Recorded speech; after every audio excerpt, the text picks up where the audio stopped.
केजरीवाल जी को ईडी ने बुलाया और केजरीवाल जी अब आ नहीं रहे। क्यों नहीं आ रहे?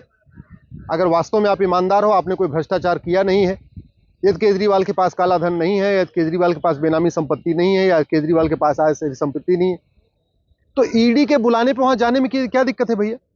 सांच को आंच क्या? अगर वास्तव में आप ईमानदार हो तो आप आराम से जाते, ईडी के सारे सवालों का जवाब दे देते।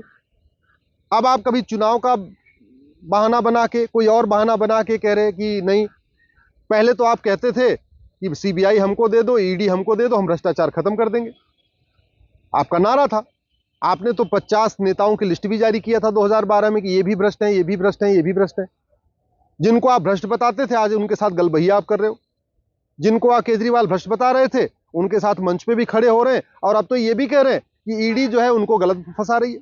पहले लालू को चोर कहते थे, सोरेन को चोर बताते थे, ममता बनर्जी को भ्रष्ट बताते थे, कांग्रेस के राहुल गांधी सोनिया गांधी को भ्रष्ट बताते थे, वाड्रा को भ्रष्ट कहते थे, प्रियंका गांधी को भ्रष्ट कहते थे, शरद पवार को भ्रष्ट कहते थे, अब्दुल्ला को भ्रष्ट बताते थे, स्टालिन को भ्रष्ट बताते थे। भारत में ऐसी कोई पॉलिटिकल पार्टी नहीं थी जिसको केजरीवाल जी भ्रष्ट नहीं कहते थे। कहते थे मैं ईमानदार हूं। और अब जबकि संजय सिंह की जमानत बार बार खारिज हो रही है, सिसोदिया की जमानत खारिज हो रही है, सत्येंद्र जैन की जमानत खारिज हो रही है, जब तीन मुख्य सलाहकार सिसोदिया, संजय और सत्येंद्र तीनों जब जेल में चले गए और ईडी अब बुला के पूछताछ करना चाह रही है, तो सामने नहीं जा रहे। मैं आम आदमी पार्टी के समर्थकों से पूछ रहा हूं, अगर केजरीवाल ईमानदार हैं, ये केजरीवाल के पास काला धन नहीं है, बेनामी संपत्ति नहीं है, आय से संपत्ति नहीं है, यदि केजरीवाल ने शराब के घोटाले में पैसा नहीं लिया है, तो ईडी को जाके बताने में क्या दिक्कत है? अब ये नहीं कह सकते कि नहीं नहीं हमको जो है भैया मामला कोर्ट में है और सुप्रीम कोर्ट तक आया, वहां से सिसोदिया को बेल नहीं मिली है। सत्येंद्र जैन का मामला हाई कोर्ट तक गया, वहां से उनको जमानत नहीं मिली है। संजय सिंह का भी मामला चल रहा है, लगातार उनकी बेल खारिज हो रही है। तो इसका मतलब कुछ तो गड़बड़ है, लेन देन तो हुआ है। और वैसे भी पहले कहते थे कि दिल्ली में हमारी सरकार बनेगी तो हम जितने शराब की दुकानें इनको बंद कर देंगे और लोगों से पूछेंगे, मोहल्ला सभा में पूछेंगे, जहां पे लोग कहेंगे शराब की दुकानें बंद करो, उसको हम बंद करा देंगे।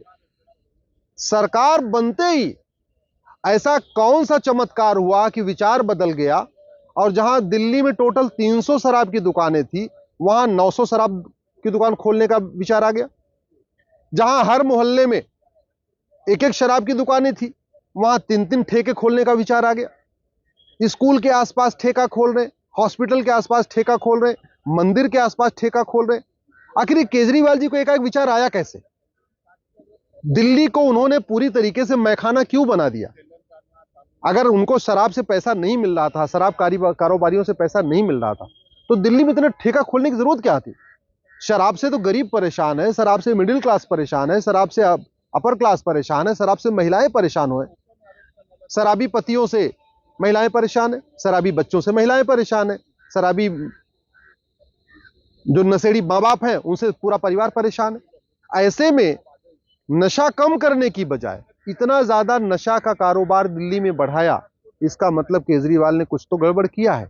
और वही गड़बड़ किया है, उनको पता है कि हम अगर जांच में जाएंगे तो कुछ न कुछ गड़बड़ हो जाएगा, इसीलिए वो भाग रहे हैं। मैं तो ईडी के अधिकारियों से भी कह रहा हूं, सीबीआई के अधिकारियों से भी कह रहा हूं, आप मनीष सिसोदिया, सत्येंद्र जैन और संजय सिंह का नार्को टेस्ट करिए, पॉलीग्राफ टेस्ट करिए, ब्रेन मैपिंग करिए। भाई ये सफेद पोस्ट लोग जल्दी बताते नहीं, और ये बड़े बड़े नेता हैं, कोई मंत्री है, कोई उप मुख्यमंत्री है, कोई सांसद है, कोई कुछ है, इसको पुलिस डंडे से पीट भी नहीं सकती है। एक ही तरीका है, सीबीआई और ईडी को कोर्ट में एक एप्लीकेशन मूव करना चाहिए और सिसोदिया, सत्येंद्र और संजय सिंह का narco polygraph brain mapping test के लिए रिक्वेस्ट करना चाहिए। और मैं गारंटी के साथ कह रहा हूं, इतना बड़ा स्कैम है, इतना बड़ा घोटाला है, कोर्ट इनको नार्को पॉलीग्राफ ब्रेन मैपिंग की इजाजत भी कर देगा। मैं गृह मंत्री से निवेदन कर रहा हूं, आप ईडी को कहिए, सीबीआई को कहिए कि तत्काल वो कोर्ट में एप्लीकेशन मूव करके कोर्ट से मांग करें कि भैया हमको संजय सिंह का, सिसोदिया का और सत्येंद्र जैन का नार्को पॉलीग्राफ ब्रेन मैपिंग करना है। जिस दिन ये हुआ, मैं गारंटी के साथ कहता हूं बहुत बड़ा स्कैम नजर आएगा। अभी तो केवल शराब घोटाला है ना। जिस दिन सिसोदिया, संजय सिंह और सत्येंद्र जैन का narco polygraph brain mapping test हुआ, उस दिन पता चलेगा कि कितना बड़ा खेल हुआ है, कितना बड़ा लेन देन हुआ है। ये शराब के ठेके जगह जगह क्यों खोले गए हैं, शराब पीने की उम्र क्यों घटाई गई है, शराब के ठेकों का टाइम क्यों बढ़ाया गया है, ये सब पता चल जाएगा जिस दिन संजय सिंह, मनीष सिसोदिया और सत्येंद्र जैन का narco polygraph brain mapping test हो जाएगा। मैं जनता से भी रिक्वेस्ट कर रहा हूं, आम आदमी पार्टी के समर्थकों से रिक्वेस्ट कर रहा हूं, अगर आपको लगता है कि केजरीवाल ईमानदार है, सिसोदिया ईमानदार है, संजय सिंह ईमानदार है, सत्येंद्र जैन ईमानदार है, तो आप भी एक बार पब्लिकली मांग करो कि भैया एक काम करो, इन तीनों का नार्को पॉलीग्राफ ब्रेन मैपिंग करो। आपको दूध का दूध, पानी का पानी हो जाएगा। आपको जो बहलाया जा रहा है कि नहीं तीनों को जबरदस्ती जेल में डाल दिया गया है, पॉलिटिकल जो है रिवेंज लेने के लिए किया जा रहा है, राजनीतिक झगड़ा इसलिए जेल में डाला जा रहा है, एक बार आप नार्को पॉलीग्राफ ब्रेन मैपिंग तो करो तो। और मैं तो कह रहा हूं कि केजरीवाल जी को, अगर चलो आज टाइम नहीं मिल रहा है, केजरीवाल जी को खुद आके कहना चाहिए कि मैं अपना नार्को टेस्ट कराने के लिए तैयार हूं, पॉलीग्राफ कराने के लिए तैयार हूं, ब्रेन मैपिंग कराने के लिए तैयार हूं। केजरीवाल तो पूछताछ से भाग रहे, नार्को पॉलीग्राफ ब्रेन मैपिंग तो बहुत दूर की बात है। जिस दिन केजरीवाल का नार्को टेस्ट हुआ, पॉलीग्राफ टेस्ट हुआ, ब्रेन मैपिंग हुआ, उस दिन आपको पता चलेगा कि केजरीवाल कितने नक्सलियों के समर्थन में रहे हैं, कितने माओवादियों के कांटेक्ट में रहे हैं, कितने खालिस्तानियों के कांटेक्ट में रहे हैं। पंजाब में क्या चल रहा है वो केजरीवाल बता देंगे, पूरा देश में क्या चल रहा है वो भी केजरीवाल को बहुत सारी बातें पता है। इसलिए मैं कह रहा हूं, सबसे पहले मनीष सिसोदिया का नार्को टेस्ट करिए, संजय सिंह का करिए, सत्येंद्र जैन का करिए, और साथ में साथ अगली बार जब भी इनको समय मिले, अभी तो इलेक्शन की ड्यूटी के बहाना लेके भाग गए, जब भी केजरीवाल मिले इनका नार्को पॉलीग्राफ ब्रेन मैपिंग करिए। मैं गारंटी के साथ कह रहा हूं, जितना बड़ा घोटाला पकड़ा गया है शराब का, इसका 10 गुना बड़ा घोटाला मिलेगा दिल्ली में। वीके न्यूज, राष्ट्र के नाम।